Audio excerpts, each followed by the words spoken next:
Hello and welcome to the latest edition of our GRC and Cybersecurity podcast. In today's episode, we've got a very special guest, George Finney. He's going to talk to us about security awareness and zero trust. Hi, George. Can you introduce yourself and tell listeners a little bit about what the company you work for does? Thanks first for having me on. I appreciate the chance to talk to y'all's audience. So howdy, I'm George. If you can tell from my accent, I'm the Chief Security Officer for Southern Methodist University here in Dallas. And a little about me. I've been in security for over 20 years. In my spare time, when I'm not a CISO, I've written a few cybersecurity books. So my most recent book, Project Zero Trust, is actually the #1 book in the world on zero trust. So that's kind of exciting. My last book, Well Aware, it's essentially Stephen Covey's 7 Habits for cybersecurity. It won the Book of the Year award. So I've been having a little bit of fun on the side, and I think one of the reasons why I get so excited and passionate about security in general is just, particularly at the university, we can see the difference we're making. We see the people we're protecting every day because they're on campus, right? We'll walk around and see hundreds of students, and that knowing that security is so important, particularly to parents who are sending and trusting their kids with us, being a part of that, it's just one of the most rewarding and fulfilling jobs I think I could have. Fantastic. Yeah, absolute pleasure to have you on. So I know you mentioned that you've got your books, that there's a lot that you've been getting on with the last few years, but the other question is, what other stuff do you get up to outside of work? Is there any other interests? Your busy schedule, I guess. Yeah, so if you're watching the video, you can see behind me, I've got a painting of Optimus Prime. If you're not watching, the video, there's a picture of Optimus Prime behind me. So a few years ago, my wife, she's very understanding. I took up this hobby of spray paint pop art robots. So I've got a whole series of them. Actually, Optimus was the very first one that I painted. But just that creative outlet, like when I'm not writing books, the creativity just keeps pouring out. So having that little bit of an outlet to be able to create, and especially with spray paint, it's really cool. I don't know any other spray painter artists that like dual wield their spray paint cans like I do, but I like mixing colors like in the air on the flies. And anyway, it's a whole thing. I only do a few paintings a year, but it's just such a fun thing just to be able to do occasionally. See a set of guitars. Are the guitars yours as well, or are they? Yeah, so I in my spare time, after when I'm not painting or writing books, or starting a security company, So I have a guitar for every time that I've tried to start learning to play guitar. Right. So it hasn't stuck for I think I'm on my 6th time getting into it, and finally, like in the last 6 months, I don't know what changed, but all of a sudden, I'm sticking with it every day. I play 10-15 minutes, learn a new song or 2 a week. It's again, I don't watch a lot of TV anymore because all of my hobbies take up all my time. Fantastic. So you spoke a little bit about your current role. So you're a CISO. Can you give an overview of how you got into your current role? You said you had 20 years in security. Can you talk to listeners a little bit about your career? Yeah, so I've done almost everything in security. So I started out as a network engineer, and that is the normal path for how a lot of people got started. It was natural. I'm setting up networks. Okay, can you just manage the firewall, or put in ACLs and lock it down? From there, I went to a startup where I was responsible for all of the Linux systems we had. So email, DNS. I happened to inherit a lot of those configs from a guy that's way more security paranoid than I am, which is saying something. And so I got to kind of learn through all of his hardening, like how to really do that on a lot of different disparate systems. We developed code, so figuring out how to write secure code and support my team that way. But I came to SMU to go to law school, so I'm a licensed attorney, please don't hold that against me. But the intersection of policy and compliance and regulations on top of that technical background, SMU just made an offer that I couldn't refuse to stick around and to be able to do all of that. As their first CISO I was so lucky to have been able to go through my whole journey here. And I think that's one of the very fortunate things. I mean, SMU's got an awesome culture, and I think I've become a better person because I've been at SMU. But also having been there so long, right? I've been involved with every aspect of managing the security program. So starting out with firewalls, obviously, but then I inherited physical security, and then we inherited application security, and then cloud and culture. I'm so lucky because having this long tenure is most other CISOs are only in a job for 2-3 years.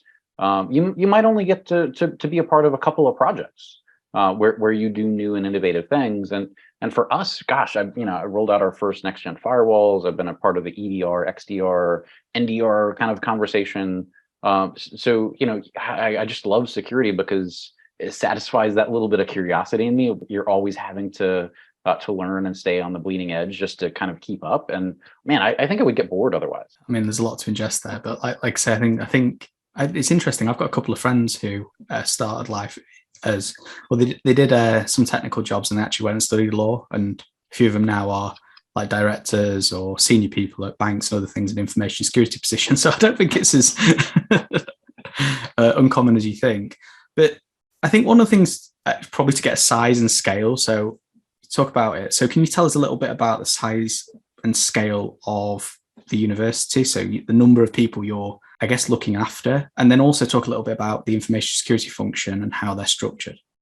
Yeah. So when people think about a college or university, the tendency is just to think about the classroom and student learning, which is a big part. It's an important part of it. But higher ed institutions are very focused on research. So intellectual property is a huge thing. For our university, we've got 5 different live event venues, museums and whatnot, right? So any given day, 50,000 people might show up on our campus to watch a football game or to see, I don't know, Kesha live in concert. So really dynamic environment. It's a lot more like a city because of all the different, right? We're an ISP to the thousands of students that live on campus. We're an email provider. We give our students an alumni email for life. So we've got tens and tens of thousands of unique accounts that we're managing for folks even after they move on from the university. So gosh, it works like a little bit like a bank in that we handle financial transactions, but also we've got a health center. Some universities have a hospital. So there is so much in our environment. Obviously we're spread a little thin, but the satisfaction of being in all those different environments and kind of being able to get to know lots of different things. Gosh, it's such a unique world. But SMU, gosh, we've got about 12,000 students. So only 2,500 employees. So it's a good sized environment for a security team to kind of manage. Also, higher ed is necessarily much more decentralized than a lot of other types of work. So it takes that much more relationship building to connect all of those various silos and get people participating together and collaborating. And again, that's something that I think security has such an influential role to play in kind of forging those relationships and trust between all of our various communities inside the university. Yeah, and one of the things I guess that's quite different is like you've obviously got, like you say, employees, but you've got people that they come to university, they study at the university, but I guess they're very different in their security awareness from a traditional organization. And you're probably having to do a very different job from people saying, well, you've got to do this, which whether that's the right way or wrong way to go about it, I'd say explaining why they shouldn't do it that way is probably better. But how is it like adapting the way that you have to interact with a very different audience? It was a bit of a culture shock coming from the corporate world to higher ed. Higher ed moves obviously a lot slower than other organizations, which is good and bad. I mean, there are pluses and minuses, I think. But yeah, I think it's again. I mean, we've got volunteers, right? It's not just students. We've got student workers. So playing a role, you are a student. You've got those roles. You're also an employee, and you've got the different roles. So yeah, there is a lot going on, right? And with faculty in particular, it's a lot like in the healthcare industry. I think folks express your frustration with the users because when someone gets a PhD, they obviously become an expert not just in their one field, but they become an expert in everything, which is good. I mean, honestly, it's frustrating sometimes to have an argument with folks about what security means or ought to be in their environment, and gosh, if we don't want to get in the way of faculty doing research, we want to enable them to do even better research and to protect that intellectual property. Whereas maybe they're seeing the short term benefits of their research or program or whatever they're doing. We like to take the long approach and make sure that that information is protected in the long term. And again, in higher ed, a lot of faculty members are very concerned about academic freedom. Sometimes security can seem like we're Big Brother. We're watching you. We're reading your email. We don't do any of that. We don't have time. But I think there's someone sat there just reading all your emails. Yeah, I mean, what a boring job that would be. But gosh, it's again, there's so much going on and in this lively environment. I think there's something that anyone can get out of it. Fantastic. I guess it's just a very different organization, but ultimately it comes back to making sure that business or your research is done securely, but at the same time, you're enabling it. You're not just saying we're blocking this. And if we are, here's a reason. If you really want to go against it, we'll have a discussion, but I want you to understand it, right? And there's been a huge evolution over the last 20 years. I mean, today, you have to have security to just get a basic grant as a data scientist, right? Getting access to somebody's restricted data set or putting a proposal in. How are you going to secure and protect, this other student data that we're giving you? So all across the board, I think there's so much more awareness now than there was, even 10 or 5 years ago. I think all of that attention that's been brought to security is making a difference. And obviously we want to see that continue to evolve and to a better place. So who do you report to in the organization, and what is the kind of size of your team? We've got a small security team, just 5 folks. I report to our CIO, as a lot of other folks in higher ed do. So not a huge team, right? We supplement occasionally with student workers.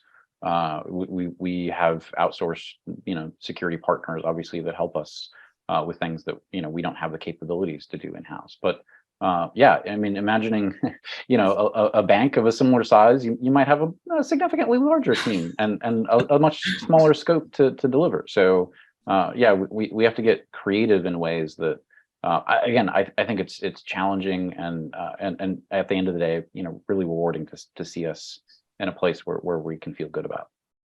Plus, yeah, it's a very different thing. If you think about, like when you were saying before, like on a given day, you've got 12,000, let's say, employees, but you've also got 40,000 visitors or 50,000 visitors. In a normal organization where, like you say, a bank, probably a little bit more than 5 or 6 people in your security function. So is there any particular things that you have to do that have really helped in that kind of organization? I mean, obviously it's the size of the team, but I mean, you said you were using partners, so you're using technology partners where you can. Is there anything else? Honestly, I'm going to plug my book a little bit. Check out Project Zero Trust by George Finney. Again, it's a pretty good read. No, I think honestly, Zero Trust, focusing on prevention, is really what's made what we do possible. Again, I literally wouldn't be here talking to you if it wasn't for Zero Trust, because I'd be busy fighting fires, right? We know that an ounce of prevention is worth a pound of cure. We know that prevention is the most cost-effective way of handling a breach, right? And rather than paying it, a ransom or forensic consultants or whatever after the fact. So I think the challenge has really been how do we convince people that prevention is possible? How do we convince people that investing that extra 5 or 10% of effort on any given project is going to pay off tenfold after the project is over? I think that's where we've had again a lot of success, and part of it is building relationships, right? Part of it is being here for so long.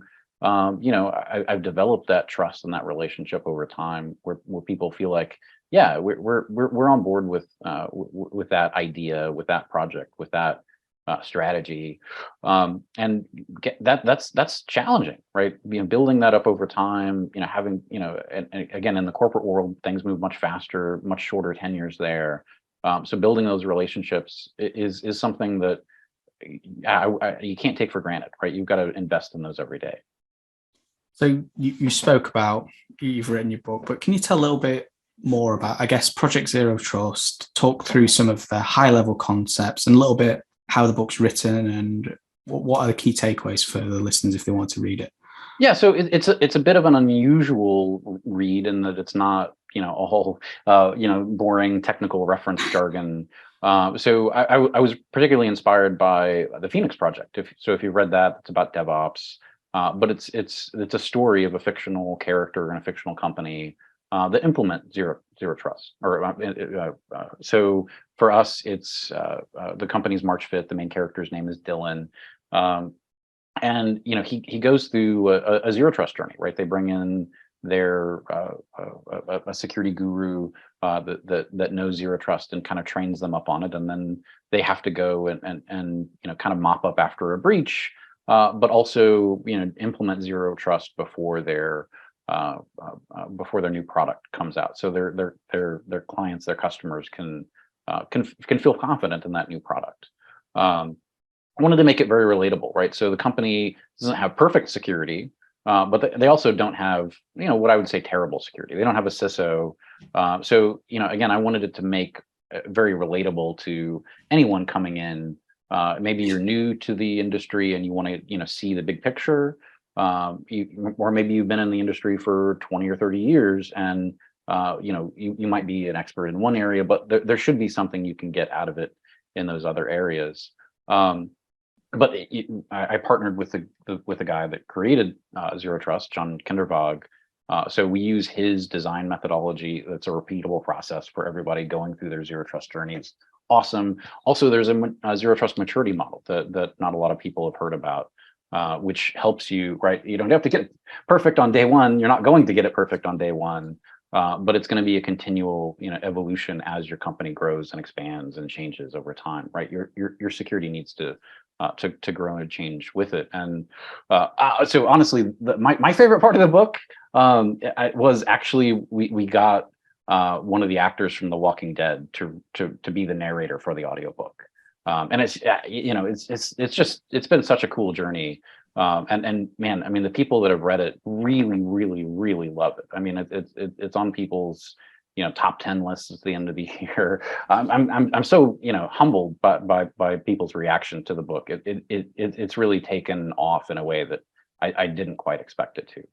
That's fantastic. So I guess you've explained a little bit about the book. So for the listeners who aren't aware what Zero Trust is, do you mind just going through explaining high level what Zero Trust is and how organizations kind of go about implementing this kind of strategy? Absolutely. So, and thank you for that. And I think it is important to take a second to understand what Zero Trust really means, because there's so much confusion out there about it, right? I was at a conference last year, and there were 15 CISOs in the room, and we all went around and gave our definition of zero trust, right? And as you might imagine, out of 15 people, there were 16 different definitions, right? And part of that is what a lot of CISOs hear about zero trust is what marketers or vendors have to say about zero trust, right? And that it's cool. They've got their own they've all got their own angle on and necessarily build that up because of the way their product can help you with that. I wanted to take a step back and look at the big picture, right? So Zero trust is not a tool. Zero trust is not an architecture, even though Gartner is trying to convince people that there is a zero trust, ZTNA, Magic quadrant or something. Whatever. And again, I think that only adds the confusion. But there's a one sentence definition of what zero trust is. So I've been building up the drama, right? Dramatic pause. So zero trust is a strategy. Right, it's a strategy for preventing or containing breaches by removing the trust relationships we have in digital systems. That's one sentence. That's the definition. How does that help us? Well, it turns out we really haven't had a strategy for success in cybersecurity. Right, every CISO kind of does the dark art and figures it out. As they get to know things based on their own experiences. Right, cool. Well, again, we know prevention is the most cost-effective way of doing, cybersecurity. That's why zero trust focuses on that. That's why I think it's transformative. But when you go do zero trust, right? So I've been, saying that zero trust, the most important part of zero trust are the humans, the people that do zero trust, right? Without them, you can't do it. And so I think the reality is, as a CISO, right, a lot of the people that I need to go do zero trust don't report to me. They're not security nerds like me, right? It's the help desk folks, it's the network engineers, it's the desktop consultants, it's the DevOps developers, it's the cloud architects, right? All of those other people I've got to bring into the fold and help them get on the same page in terms of strategy, so that now when we move forward, everybody is working together on the same team to protect all the different protect surfaces that we have in our organizations. That's really the reason that having a strategy is so important, right? So if you're a general in a military, there's terrain you have to understand. That's like understanding your business. There are tools that you have, right? In a military context, that might be infantry or cavalry or air support or artillery, whatever your tools are.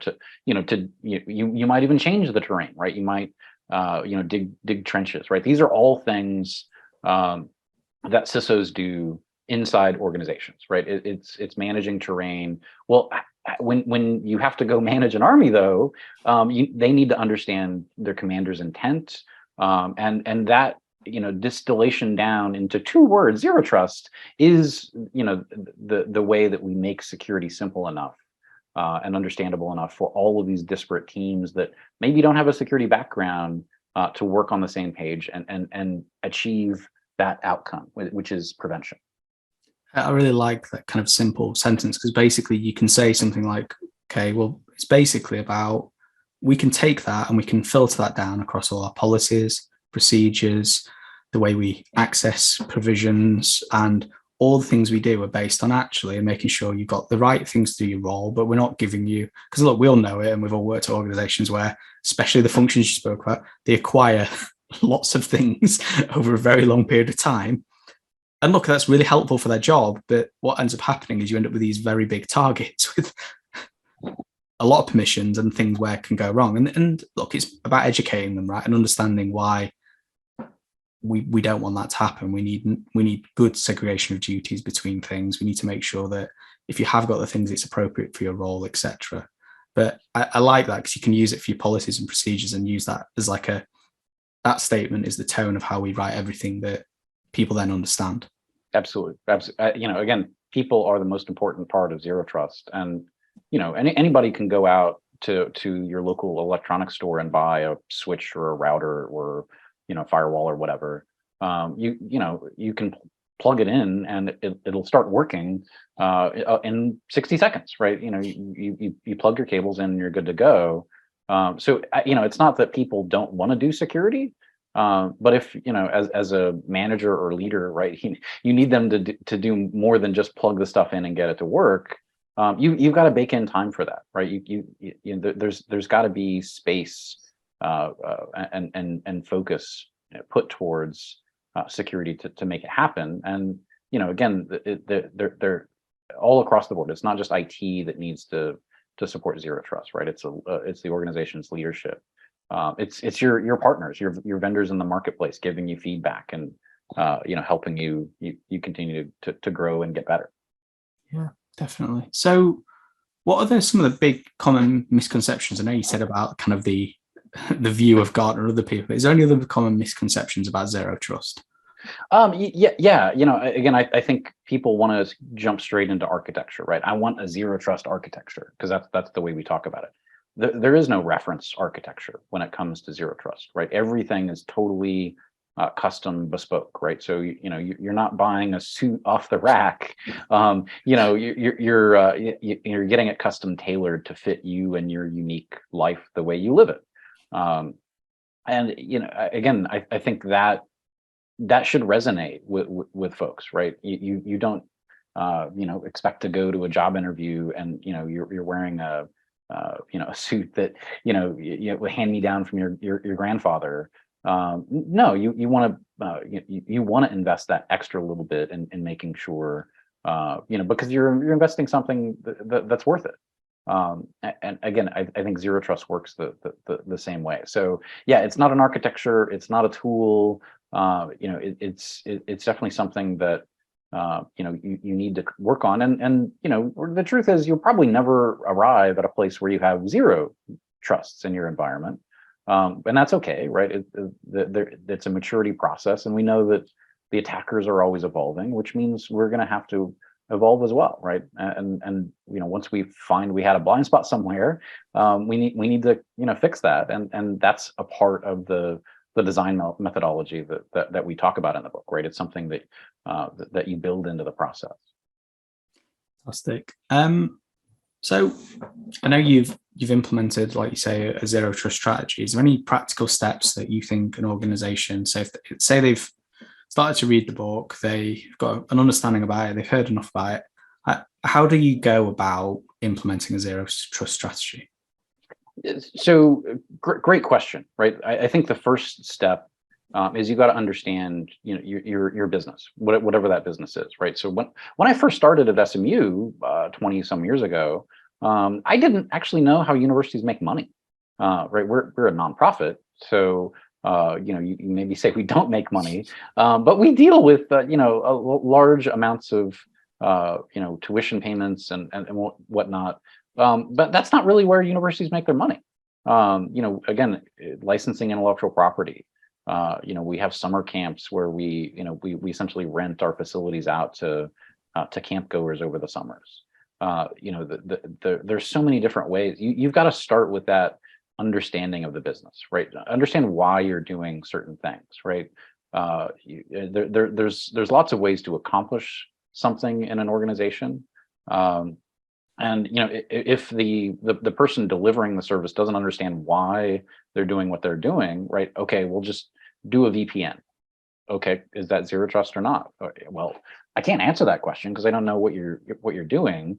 Lots of folks want to get rid of VPNs in general for lots of good reasons. But I think whatever you end up being asked to do, you've got to think about it, critically. And understand, okay, well, is there a way where we can both improve security and improve outcomes at the same time, and enable the business rather than hindering it, right? That's a complicated, thing to do if you don't know what the business does and how they do it and what's important to the business. Understanding what you have and what you need to protect. Right, going back to the CIS top 20 controls, it's been inventory is the number one thing on that list. You can't protect something without knowing that it's there, and you can start your zero trust journey from anywhere, but beginning with a business impact analysis to know what your top 10 or 20 applications are. That's what you need to know to protect them. You need to know where your devices are. You need to know how your network is structured. Is it a retail kind of model hub and spoke where you've got hundreds or thousands of remote offices that all check back in, or is it like our university where we have one main campus, and everything's kind of there, and everything else in the middle, right, from the cloud to private data centers or whatever.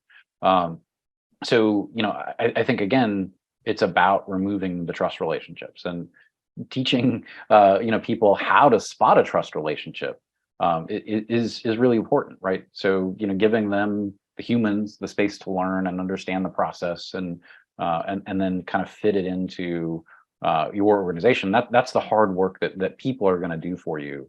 Again, it's about investing in them, training them, giving the resources they need to be successful at that. Fantastic. And that kind of leads on to, I guess, when you're talking about trust and awareness, is so you've got a large amount of students. How do you get them to buy into security? It's funny. I think we think about it like they're buying into security, but I think security is one of the most important things to them, right? That's why they come to us rather than a different place. I was sitting in our library one day, and a tour of prospective students came through, and the admissions tour guide stopped. They didn't know I was there, but I overheard them talking about, hey, yeah, they pointed out the cameras, they pointed out the security, escort service that we offer. Oh, like it was just eye-opening for me to hear, like, this is a selling point for us, right? This is something that even a non-technical admissions tour guide knows, because parents, they want to know they're sending their kids someplace safe and secure.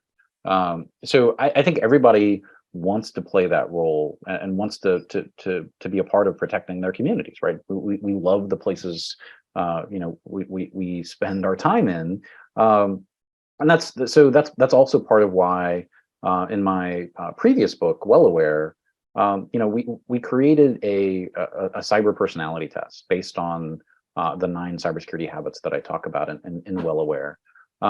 And I think one of the ways that we get people on the same team, I've worked with other CISOs where we'll have their whole team take the cyber personality test, and we kind of map the team to show where their strengths are and where maybe their weaknesses are. But at a basic level, right? I want us to stop saying this, but our unofficial motto in the cybersecurity field is people are the weakest link, right? That's wrong. People are the biggest attack surface, for sure. But people aren't the weakest link. People are the only link, right? It's only people in our organizations, and we have to find a way to make them comfortable with playing a role in security. Cybersecurity is scary, right? We've got these evil hackers out there, or cyber criminals, right? I try and avoid saying the term hacker. Yeah.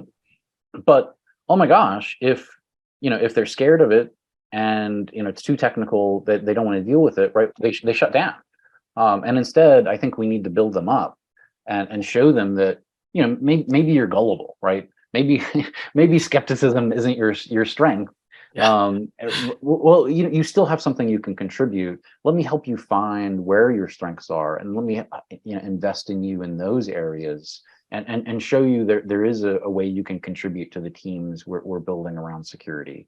Whether that's vigilance or secrecy or culture, right? There are other habits that you can bring to the team that actually really can make a difference. So changing that mindset, right? And we do that through habits. But gosh, it's got to be everybody on board, whether it's your CFO, your CEO, your general counsel, HR, right? Everybody can play a role in helping secure an organization. And telling, it's one thing to just say that, but gosh, when I take that personality test, right, everybody knows what Myers-Briggs is, and oh yeah, I'm an ENFJ or whatever. But people are like, really, that resonates with them, and so I think finding a way to make security approachable and show people that they can make a difference is I think a prerequisite for success in any organization. Yeah, I really like that approach, because it's kind of like getting them to understand, obviously, that they play a role, but at the same time, like, you can make a difference, and like by being aware and understanding, like you say, phishing and other things, like so many things where it's just like it's so helpful for them to understand and learn these skills, especially for students. And in a later life, like the things that will value them. But yeah, look, I mean, I guess one of the biggest challenges is the scope. Like there's just so many people. So we'll flip to a slightly different question now. So what are your biggest areas of concern? I mean, we're in 2023. If you were looking at security now, what are the big things that you're looking at and going, that concerns me? I definitely have a concern about just the overall cost of security. I'm maybe hypersensitive to that, being at a university where we don't have, the budgets that maybe a bank would. But I think as logging has always been the most expensive part of security, right? In terms of storage, I think as organizations, expand to the cloud, for example, they're baking in costs that for us aren't sustainable, right? So we compared doing logging on-prem versus logging in the cloud, and it's like a 3 or 4x difference. I think I'm on board with the cloud being maybe a more secure option than most organizations can offer, but at the same time you're losing visibility. And again, zero trust, focus on prevention. If you had the choice, definitely focus on prevention. But the thing that logs and monitoring, and threat hunting give you is that iterative process where you can help spot your blind spots. You can help detect the trust relationships you're baking in with having those providers. But those providers aren't going to give you that same level of value if you're not able to capture all your logs. And most people, frankly, can't capture all their logs because it's far too expensive. So reducing the costs is something this term has been around for 10 years now, but there's a cybersecurity poverty line, right? And different people might draw the line at different levels, but a higher ed institution that maybe has 5 team members, there's only so much we can do compared to what JP Morgan can do that has more employees than all of SMU. And they spend more on cybersecurity every year than a big university like SMU has in their endowment. Right. I spend more in one tool, right? Than like yeah. So gosh, I think we still have a lot more capabilities than most other nonprofits. I mean, we have more capabilities than some city governments or school districts. So how do we protect the whole community, right? Because a rising tide raises all ships, right? We all have to collectively get better to put the bad guys, the cyber criminals, out of business, right? We need to make it too expensive for them and much less expensive for us. But today it's flipped, right? It's it costs $5 to do a denial of service attack, and it costs $250,000 to put in an infrastructure to protect against a denial of service attack. Yeah. Of course, that kind of asymmetry in costs is something we've got to figure out.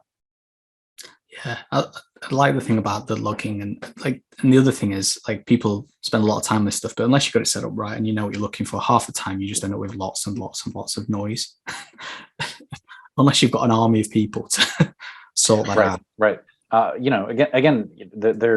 We're still in a little bit of the wild west in terms of figuring that out, and I think it's still going to take years of work to get to the place where it's more approachable for smaller organizations. Yeah, I completely agree. I mean, the amount of organizations that, like I said, I've worked with a lot of larger organizations in this role, my prior role, but you'd be surprised, like they're not always as great as you would imagine in some cases. So can you talk me through what skills you think make a really good security professional? I was having this conversation the other day with someone, and I think it's not technical skills. It's really the soft skills that I think we need to have, right? So curiosity. One of my interview questions is always, what does your home lab look like? Do you have a home lab? Do you have gear that you've, bought off, eBay, or, virtual machines that you play around with, and you've got Kali, and you're, doing testing against Metasploitable, or, whatever. Gosh, that kind of curiosity is not something that I can train you on. And security 5 years ago, different from what it's like today, very different in 5 years from now.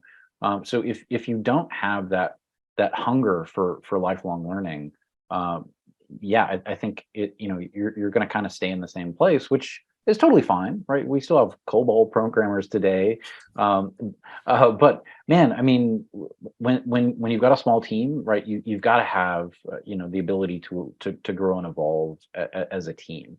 That's so important. So empathy for other people is really huge. I mean, curiosity and empathy, right, will get you a long way in a cybersecurity career, where you don't maybe you don't naturally have a comfort around networking or firewalls. Okay, cool. There's a place for you. There are other avenues where you can, maybe you're a great pen tester. Maybe you really loves security training and awareness. Whatever part of the organization you fit in, yeah, we definitely need help. So there's room for everyone. One of the other things that I always find, and is like, we hear this: there's not enough skilled people in security. It's banded around about a lot. What do you think to that? Do you think there isn't, or do you think that we're just not looking in the right places? I think we as security leaders need to be investing in the next generation of talent. And so I don't know where these numbers come from, and how rigorous the analysis has been to know. I mean, it certainly feels like there's limits on the amount of talent out there. And I think it may be driving us more towards a model where we are more outsourced, right? And some organizations just can't. I mean, I talked to one hospital. The longest tenured employee in their cyber team was there for 6 months, right? They just finished their probationary period. It's hard to keep up. And maybe we're outsourcing in order to just make the hiring process somebody else's problem. But yeah, investing in people, building them up, taking a chance on folks outside of the security team in IT, or in other teams like marketing or training. Lots of opportunities to go find people. And I think it's up to us as security leaders to be creative about that, right? I've stopped asking anyone to have CISSPs on my team, right? I think that's a barrier to getting, new talent out there, because gosh, I mean, not everybody, starts there. Not everybody can afford to go take those tests. Not every employer, is willing to fund them.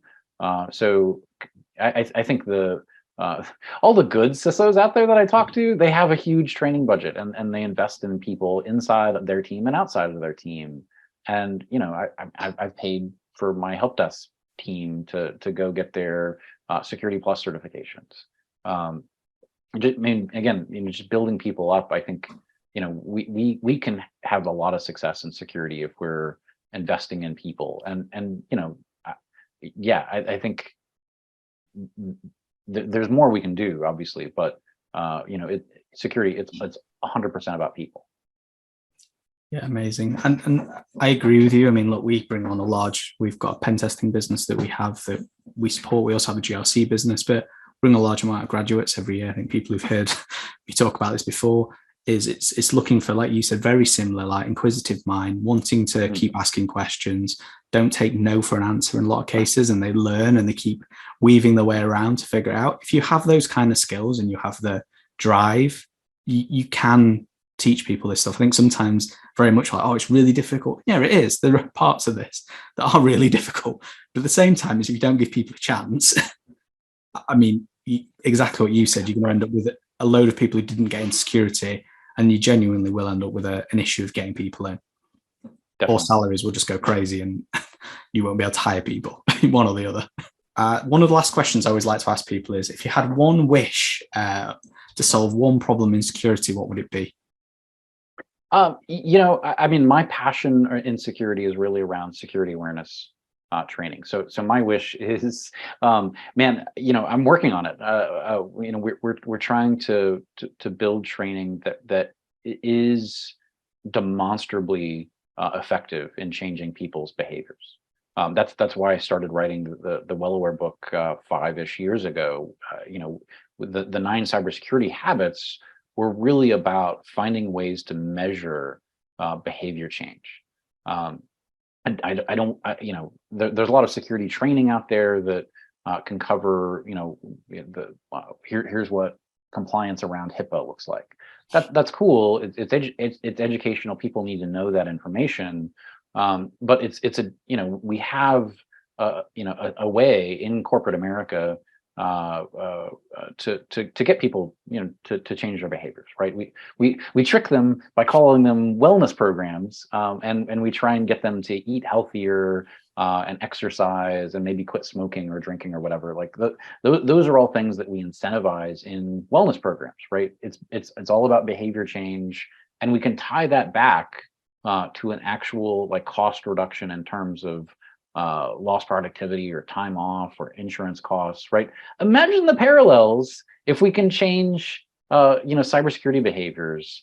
And for us, that starts with like the cyber personality test and some of the habit recipes we're building into our training.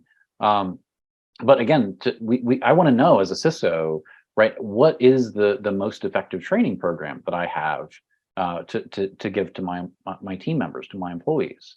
And gosh, I've A/B tested trainings versus each other, and we need to do more of that, right? With antivirus or with firewalls or whatever other security thing we have, there are head-to-head testing that we do.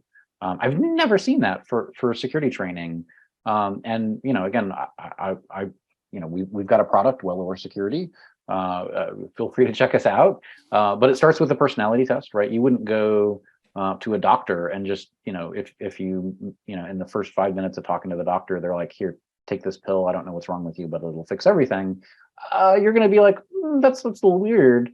Instead, right, you want to have a diagnostic. You want to help understand more about you and your life.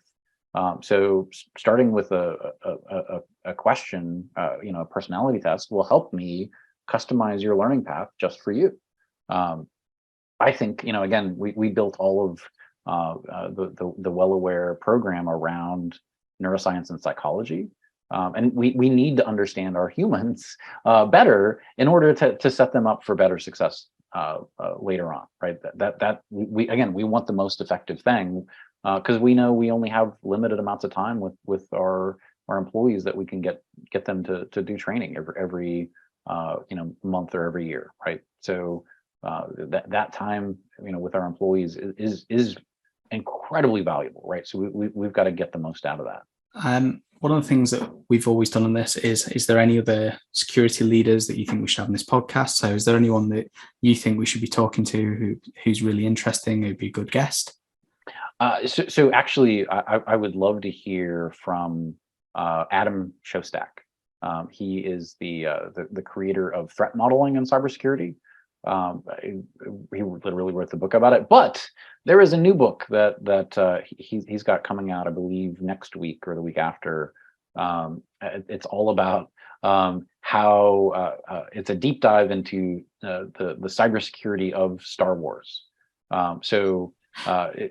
Definitely check his book out. If let's read Project Zero Trust first, and then read Adam's book on Star Wars and cybersecurity. But great guy, and again, I mean, A New Hope is entirely essentially about breach response, right? The breach happens in Rogue One, and it's the management, political battles between Darth Vader and some of these other people. Vader actually personally derails their breach investigation. They were almost there. So there's so many things like that. The book is just chock full of those kinds of examples, and learning more about cybersecurity through Star Wars is amazing. Sounds like a book for me. So thanks, George. It's been a pleasure to have you on. Can you let our listeners where they can hear more from you? So LinkedIn, is there anywhere else? Yeah, definitely connect with me on LinkedIn or follow me. Happy to help out, ask questions. But our website is wellawaresecurity.com. That's where you can take the free cybersecurity personality test. We offer training and workshops as well. So lots of blog articles up there about different things. So we've focused on zero trust for the last little bit, but definitely happy to talk to anyone who wants to supplement or take their security awareness program to the next level. Thanks, George. Appreciate it.